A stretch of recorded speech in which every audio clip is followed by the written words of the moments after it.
سبحان کافر بے ایمان تکلیف دیتے ہیں مگر خدا تسلیاں دیتا ہے. اللہ اکبر.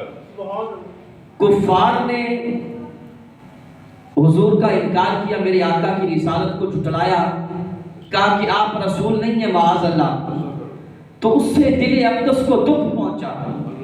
تو دیکھیے کہ کس انداز کے ساتھ خدا میرے حبیب کی دل جوئی فرماتا ہے، تسلیاں دیتا ہے. فرماتا ہے فَإِنَّهُمْ لَا يُكَذِّبُونَكَ، میرے پیارے آپ کیوں دکھی ہوتے ہیں؟ یہ آپ کو تو نہیں جھٹلا رہے، یہ ہمیں جھٹلا رہے ہیں. سبحان اللہ سبحان اللہ. کیونکہ میاں محبوب ہی سے سارے باب و بہار ہوتے ہیں، اور محبوب ہی کے لیے سب کچھ ہوتا ہے. محب کبھی محبوب کو پریشان نہیں دیکھ سکتا. محب ہمیشہ اپنے محبوب کو خوش دیکھنا چاہتا ہے. تو میاں رب نے تو ساری خوشیاں پیدا ہی اپنے محبوب کے لیے کی. سبحان اللہ.